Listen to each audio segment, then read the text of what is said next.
So இப்போ நம்ம பார்க்க போகிறது இந்தியன் பாலிட்டியில் நாடாளுமன்றத்திலிருந்து கேட்கக்கூடிய கொஷின்ஸ் தான் வந்து இப்போ நம்ம பார்க்க போகிறோம். So first of all first question, Indian forest service was established as the third all India service இந்த இயர். இந்திய வனப்பணி 3வது அகில இந்திய பணியாக நிறுவப்பட்ட ஆண்டு. ஸோ இதுக்கு முன்னாடி வரைக்கும் 1966 முன்னாடி வரைக்கும் IAS இருந்துச்சு, IPS இருந்துச்சு, ஓகேவா? ஆனால் IFOS இந்தியன் ஃபாரஸ்ட் சர்வீஸ் எப்போ வந்துச்சு அப்படின்னு கேட்டிங்கன்னா 1966 தான் ஏற்படுத்தினாங்க. இப்போ ஒரு ஆல் இந்தியா சர்வீசஸ் ஏற்படுத்தணும் அப்படின்னா அதுக்கு என்ன ஆர்டிகல்னா 312 கீழே யார் வந்து இது பண்ணணும்? ராஜ்யசபா ஏற்படுத்தணும். ஸோ ராஜ்யசபாவுக்கு தான் என்ன பண்ண முடியும்னா இந்த மாதிரி ஆல் இந்தியா சர்வீசஸ் ஏற்படுத்தணும். ஆர்டிகல் 312, சரிங்களா? இந்த first joint sitting of the parliament was held in the year. So நாடாளுமன்றத்தில் முதல் கூட்டுத்தொடர் நடைபெற்ற ஆண்டு எந்த ஆண்டில் அப்படின்னு பார்த்தோம்னா 1960s தான் வந்துட்டு முதல் கூட்டுத்தொடர் நடந்திருக்கும், சரிங்களா? ஸோ எந்த சட்டத்திற்காக நடந்துச்சு அப்படிங்கிறது, ஸோ ஃபஸ்ட்டு ஜாயின்ட் சிட்டிங் 1961 நடந்திருக்கு. எதற்காக அப்படின்னு பார்த்தோம்னா டவுரி ப்ரோஹிபிஷன் பில்லுக்காக தான், அதை வந்துட்டு பாஸ் பண்ணுறதுக்காக. ஸோ லோக்சபாவுடைய ஸ்பீக்கர் தான் வந்துட்டு இதை தலைமை ஏற்று நடத்தியிருக்காரு, சரிங்களா? ஸோ இந்த கூட்டுத்தொடர் அப்படிங்கிறது எந்த ஆர்டிக்கலில் சொல்லப்பட்டிருக்குன்னா 108வது ஆர்டிக்கல் தான் சொல்லப்பட்டிருக்கு. இந்த 108வது ஆர்டிக்கலில் எப்படி யூஸ் ஆகும்னா, டெட்லாக் ஆயிடுச்சு, ஒரு பில் வந்து வருது, ஒரு மசோதா வருது, அது லோக்சபாவுக்கும் ராஜ்யசபாவுக்கும் நடுவில் பார்த்தீங்கன்னா ப்ராப்ளம் ஆகுது.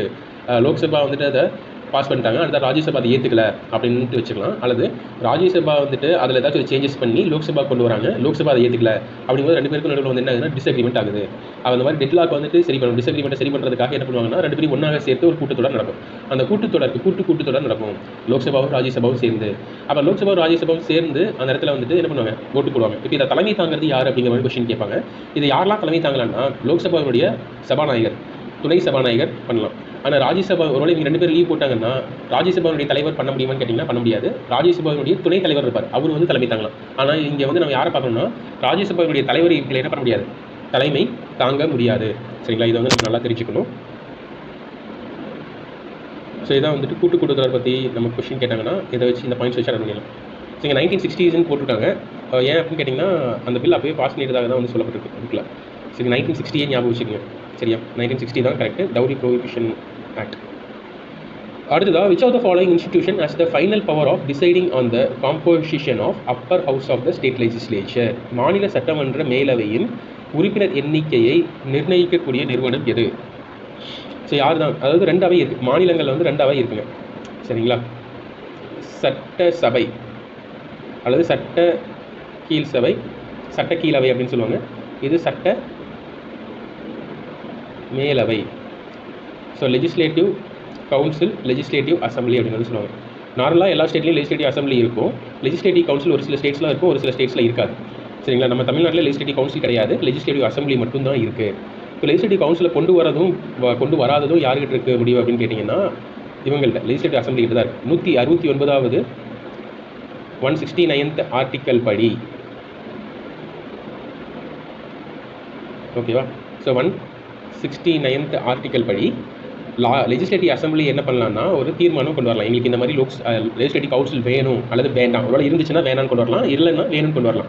இதை கொண்டு வந்தாங்கன்னா பார்லிமெண்ட் வந்து என்ன பண்ணுவாங்கன்னா இதை ஏற்படுத்துறதுக்கான லாவை கொண்டு வந்துடுவாங்க.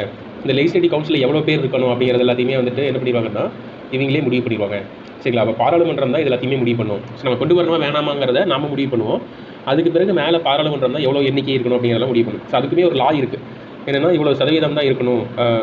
லோக்சபா அதாவது ஸ்டேட் லெஜிஸ்லேட்டிவ் அசம்பிளி இருக்குன்னா அதில் 3/4 தான் வந்துட்டு இந்த கவுன்சில் இருக்கணும் அப்படிங்கிற மாதிரி ரூல்லாம் இருக்குது. So next, money bill can be introduced in the parliament without the president's approval.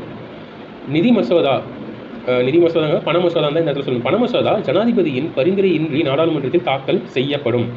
இந்த பண மசோதாங்கிறது வந்து பார்த்திங்கன்னா ஜனாதிபதியினுடைய ஒப்புதல் பேரில் தான் எங்கே பண்ணணும்? கொண்டு வரணும், இல்லைன்னா வந்துட்டு அதை கொண்டு வர முடியாது. சப்போ இது தப்பு. 2வது, finance commission is appointed by the president. இந்திய நிதி ஆணையம் ஜனாதிபதியால் நியமிக்கப்படுகிறது. இந்திய நிதி ஆணையம் ஜனாதிபதியினால் தான் நியமிக்கப்படுது, ஆர்டிக்கல் 280. ஸோ இந்த நிதி ஆணையத்துடைய வேலை என்ன அப்படின்னா ஸ்டேட்டுக்கும் சென்டருக்கும் நிதியை பிரித்து கொடுக்குறது தான். ஸோ ஸ்டேட்டுக்கும் சென்டருக்கும் இடையில நிதியை பிரித்து கொடுக்கணும், அதான் வந்துட்டு எங்களுடைய முக்கியமான வேலை. So next, anti defection law, கட்சித்தாவல் தடை சட்டம். கட்சித்தாவல் தடை சட்டம் அப்படிங்கிறது அவங்க எல்லாருக்குமே தெரியும்னு நினைக்கிறேன். கட்சித்தாவல் தடை சட்டம் அப்படிங்கிறது எந்த ஆண்டு கொண்டு வரப்பட்டுச்சு? 52வது 52வது அமெண்ட்மெண்ட் சட்டம், அமெண்ட்மெண்ட் ஆக்ட் 1985 கொண்டு வந்திருப்பாங்க. இதன் மூலமாக என்ன ஆட் பண்ணாங்கன்னா 10வது அட்டவணையை ஆட் பண்ணாங்க.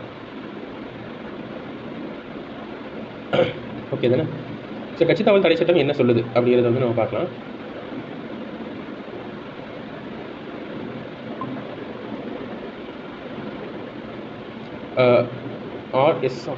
சுயேட்சையாக தேர்ந்தெடுக்கப்பட்ட பாராளுமன்ற தேர்தலுக்கு பின்னர் ஏதேனும் அரசியல் கட்சியில் சேர்ந்தால் அவரது உறுப்பினர் தகுதியை இழப்பார். அவர் சுயேட்சையாக தேர்ந்தெடுக்கப்பட்ட ஒரு உறுப்பினர், சரிங்களா, சுயேட்சையாக தேர்ந்தெடுக்கப்பட்ட பாராளுமன்ற உறுப்பினர் தேர்தலுக்கு பின்னர், தேர்தலுக்கு முன்னாடி வந்துட்டு அவர் என்ன பண்ணலாம்னா எதுலையும் கூட்டி வைக்கலாம். ஆனால் தேர்தலுக்கு பிறகு ஏதாச்சும் ஒரு அரசியல் கட்சியில் வந்துட்டு சேர முடியுமா அப்படின்னு கேட்டிங்கன்னா சேர முடியாது அப்படிங்கிறத வந்துட்டு பார்த்தீங்கன்னா ஃபஸ்ட் பாயிண்ட்டாக வந்து சொல்லியிருக்காங்க. ஸோ செகண்டு, சட்டப்படி பாராளுமன்ற உறுப்பினரும் மாநில சட்டமன்ற உறுப்பினர்கள் இந்த சட்டப்படி கட்சியின் கட்டளைக்கு மாறாக வாக்களித்தாலும் உறுப்பினர் தகுதியை இழப்பார்கள். The members of the parliament and members of the legislative assembly will lose their eligibility against the order of the political party. சரிங்களா? ஸோ அதாவது ஆர் வந்துட்டு என்ன சொல்லுது அப்படின்னு கேட்டிங்கன்னா, அதாவது ஒரு இண்டிபெண்டன்ட் மெம்பர், சுயேட்சையாக தேர்ந்தெடுக்கப்பட்ட ஒரு நபர், ஒரு எம்எல்ஏ அல்லது எம்பி, அவர் வந்து பார்த்தீங்கன்னா எலெக்ஷனுக்கு பிறகு ஏதாச்சும் கட்சியில் கூட்டணி வைக்கிறார், அவங்களுக்கு சப்போர்ட் பண்ணுறாங்க, அவருடைய பதவி என்ன ஆயிரும், போயிடும். சரிங்களா? அதான் கட்சி தாவல் தடை சட்டத்துக்கு கீழே சொல்கிறாங்க. அடுத்ததான் மெம்பர் ஆஃப் எம்பியும் லெஜிஸ்லேட்டிவ் அசம்பிளியும் வந்து பார்த்திங்கன்னா அவங்களுடைய பதவியை வந்துட்டு விட்டுருவாங்க. எப்போ அப்படின்னா அவங்க சொல்லக்கூடிய அதை கேட்கல அப்படின்னா, ஒவ்வொருத்தருக்கும் வந்து பார்த்திங்கன்னா ஒவ்வொரு விப் அப்படின்னு ஒருத்தங்களை வச்சுருப்பாங்க. ஸோ கொரோடா அவங்களுடைய வேலையை என்னென்னா இவங்க சொல்கிறத அந்த எம்பியோ அல்லது எம்எல்ஏ கேட்குறாங்களான்ட்டு பார்ப்பாங்க. சரிங்களா? அதோட இவங்க வந்துட்டு ஃபார் எக்ஸாம்பிளுக்கு ஒரு சட்டம் கொண்டு வராங்க, அதுக்கு நீங்கள் சப்போர்ட் பண்ணி ஓட்டு போடுங்கன்ட்டு இப்போ ஒரு விப் சொல்கிறாரு.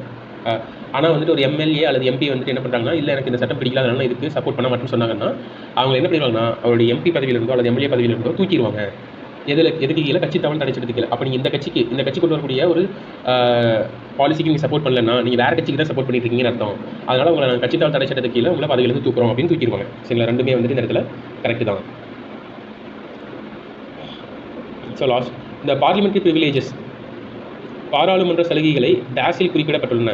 என்ன ஆர்டிகல் அப்படின்னு பார்த்தோம்னா 105வது ஆர்டிகல் தான். சரிங்களா? இது ஈஸியாக எலிமினேட் பண்ணி போட்டுடலாம். ஏன்னா 194 பாராளுமன்றத்தை பற்றி சொல்லக்கூடிய ஆர்டிகளே 148 வரையும் தான், 152 வரையும் தான். அதுக்கு பிறகு எல்லாமே வந்து பார்த்திங்கன்னா ஸ்டேட் லெஜிஸ்லேட்டிவ் அசம்பிளி பற்றி சொல்லியிருப்பாங்க. அப்போ இது எல்லாமே வந்து பார்த்திங்கன்னா பாராளுமன்றத்தை பற்றி இந்த ஆர்டிகல்லாம் சொல்லாது. இதெல்லாம் வந்து பார்த்திங்கன்னா ஸ்டேட்டை பற்றி சொல்கிறது. இது மட்டும் தான் பார்லிமெண்ட்டை பற்றி சொல்லும். அப்போ டேரெக்டாகவே நம்ம என்ன பண்ணலாம், எல்லாத்தையும் எலிமினேட் பண்ணிவிட்டு இதுதான் ஆன்சர் அப்படின்னு வந்து போடலாம். ஓகேங்களா? ஓகே, ஸோ இன்றைக்கி இதோட வந்து நம்ம ஸ்டாப் பண்ணிக்கலாம். தேங்க்யூ.